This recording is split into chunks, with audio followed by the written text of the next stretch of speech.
कहानी लेखन कैसे करें। कहानी मुद्दों, शब्दों तथा सुवचन के आधार पर लिखनी होती है। संपूर्ण जानकारी के लिए वीडियो के नीचे डिस्क्रिप्शन बॉक्स में एक लिंक दी गई है, वह देखकर आप कहानी लेखन की शुरुआत करें। कहानी लेखन।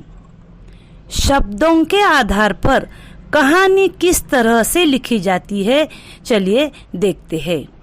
प्रश्न होगा, निम्नलिखित शब्दों की सहायता से एक अच्छी कहानी लिखिए।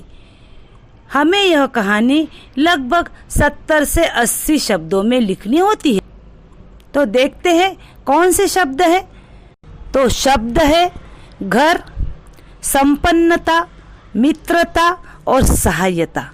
इन चारों शब्दों को क्रमशः हमें कहानी में जोड़ना है और कहानी लिखनी है। देखते हैं शुरू कहाँ से करते हैं। तो कहानी लिखने के लिए सबसे पहले हमने एक स्नेहा नाम की लड़की का चयन किया है। तो स्नेहा नाम के अनुकूल ही प्रेम से परिपूर्ण बालिका थी। वह घर से बहुत संपन्न थी।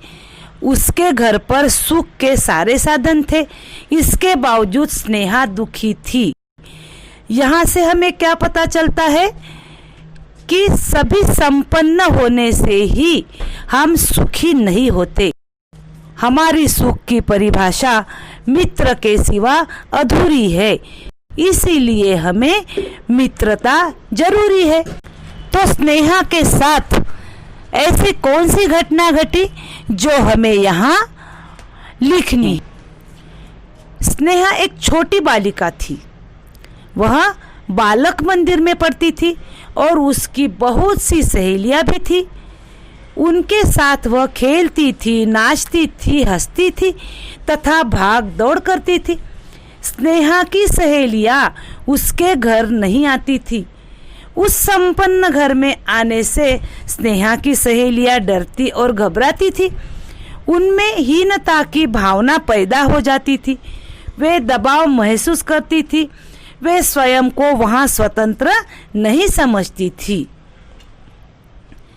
लेकिन एक दिन क्या हुआ कि स्नेहा बहुत बीमार पड़ गई। उससे पोलियो हो गया। पोलियो के कारण उसका चलना मुश्किल हो गया। वह बहुत दुखी हो गई। वह हमेशा रोती रहती। उसको दुखी देखकर स्नेहा के माता पिता भी दुखी हुए। स्नेहा के माता पिता ने स्नेहा को खुश करने का निश्चय किया। एक दिन स्नेहा की माताजी घर पर कुत्ते का एक पिल्ला लेकर आई। स्नेहा बहुत खुश हुई। माँ ने पिल्ले को बिस्कुट खिलाया। पिल्ला बिस्कुट खाकर खुश हुआ और खेलने लगा। सुबह होते ही स्नेहा पिल्ले के साथ खेलने लगी। एक दिन स्नेहा की माँ ने उसकी सहेलियों को घर बुलाया। बहुत दिनों के बाद सहेलियों को देखकर स्नेहा बहुत खुश हुई। सभी सहेलियां भी खुश हुई। सभी सहेलियां पिल्ले के साथ खेलने लगी। बिल्ली की उछल कूद को देखकर लड़कियां बहुत खुश हुई। लड़कियों के मन का डर भी उस संपन्न घर में समाप्त हो गया। उन लोगों ने वहां रोज आने का निश्चय किया। स्नेहा का चेहरा खुशी से खिल उठा। उसे सहेलियों की आवश्यकता थी। स्नेहा की दृष्टि से सहेलियों का उसके यहाँ आना एक प्रकार से उनकी सच्ची सहायता थी। तो इस तरह से हमें हमारे मित्र से सहायता करनी चाहिए। यही तो हमें सीख मिलती है।